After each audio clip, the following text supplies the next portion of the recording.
Match report, Sunderland 0-1 Leicester City. Recap. Leicester City returned to their winning ways, edging past Sunderland at the Stadium of Light on Tuesday evening. The Foxes looked by far the better side in the first half and took a deserved early lead through Jamie Vardy.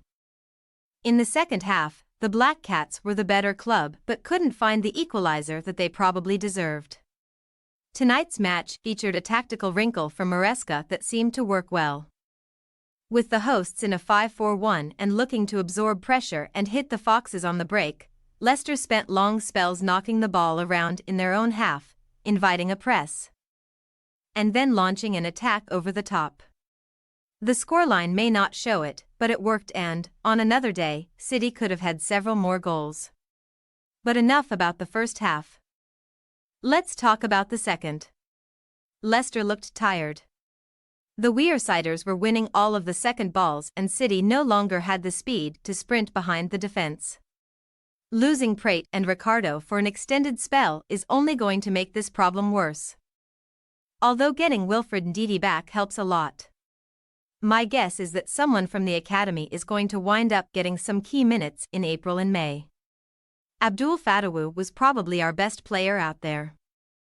In spite of not being involved in much attacking play, he was massive defensively and made life miserable for everyone in a red and white shirt in his vicinity.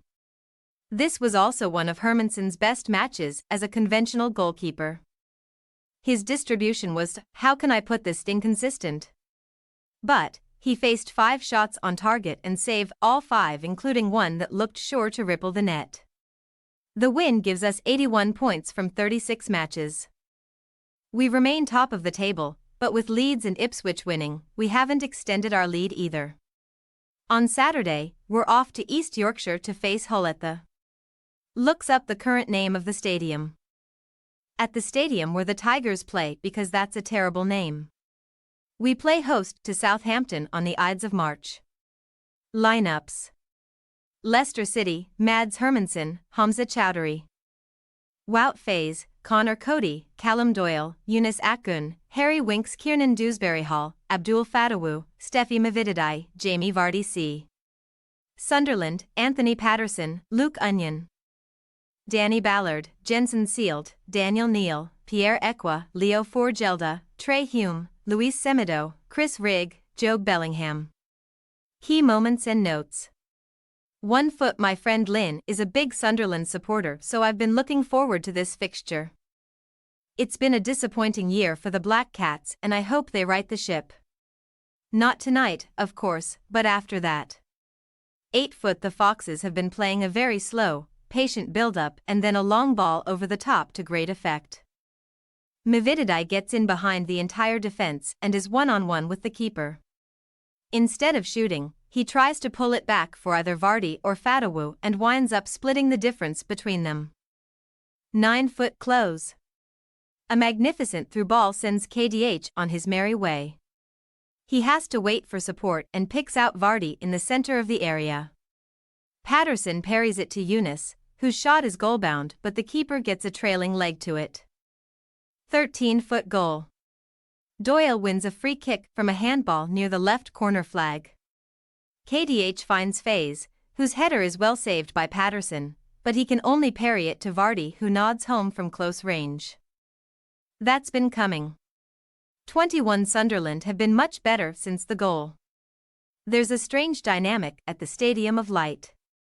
The supporters are roaring when they press the Foxes, which is to be expected, but they're audibly expressing disappointment when there's no press. 24 foot. Hermansen kicks it straight out of play trying to find Callum Doyle on the left. That's the second time he's done it on the trot. Must be a narrow pitch. The Foxes are looking a little sloppy now. 30 foot. Close. Onion gets forward and gets a free header 10 yards from goal. Hermansen gets down well and gathers, but that was a real chance. His parents missed a trick by not naming him Roland Nian Onion. 31 foot. Vardy's called for a foul when Onion tried to drag the striker down and missed. That's the second time referee Sonny Gill has denied a Leicester OGSO has been denied for a phantom foul. The standard of refereeing in the Championship is a notch below that of the Premier League. But here's what I find interesting. There's been little difference between the performance of the EPL refs and their Championship counterparts. Paul Tierney's performance was probably the worst of the lot. I suspect what we're seeing here is just human nature. Rather than let things go and have VAR sort it out, they have to make the call in the heat of the moment and they just get it wrong sometimes. I don't blame the referees, we're just seeing what happens when they're denied the best tools available. 40-foot Mavididi is scythed down in full flight by a Hume challenge. There's no whistle. And there shouldn't have been, it was a brilliant tackle. Ref got that one right. 45 plus 1 foot Hermansen blasts another diagonal ball over Cody's head and straight out of play. Halftime, Sunderland 0-1 Leicester City. 46-foot no changes at the half. Well, that's not quite true. The teams swapped halves, so they're attacking different goals. I don't know why I felt the need to explain that. Something for my therapist, I suppose. 57-foot the Foxes take a short free kick to Fatawu and he delivers a peach of a ball into the 6-yard box. The keeper and the defenders know nothing about it, but Cody and Doyle can't react quickly enough to turn it home. 63-foot close. Winks gives the ball away and Sunderland have a chance to break. Hume breaks forward and has a go from distance and Hermansen just gets a fingertip to it to turn it on to the bottom of the crossbar. That was millimeters from going in. 69-foot the hosts are well on top and Maresca wants to shut it down.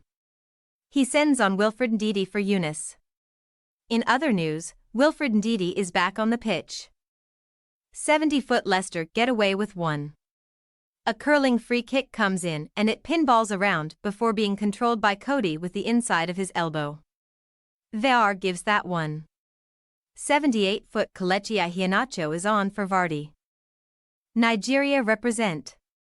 86-foot Maresca hauls off Fatawu for James Justin to see out the match. I'm not sure why, Fatawu has easily been our best defensive player. 88-foot Naughty. Styles flicks his elbow up and catches Mavididi's chin. The foul is given, but that's all. 90-foot Chowdhury is really struggling out there. He was while making a clearance with his leg fully extended 10 minutes ago and hasn't looked right since. 90 plus 1 foot Hermansen makes a couple of nice saves. Nothing spectacular, but he does the job calmly. The Foxes are looking leggy out there. 90 plus 4 foot shouts for a Sunderland penalty when Gelda goes down in the box. To my biased eye, it looked like he decided to go down when he realized the ball had gone, but for some stupid reason, Hamza did put his arm on his shoulder. The referee doesn't give it. And it's perhaps the only foul all night that he hasn't given. Right call, I think, but you've definitely seen M awarded. Full time, Sunderland 0-1 Leicester City. Thanks for your watching. Don't forget to click the subscribed button and hit the bell icon for more.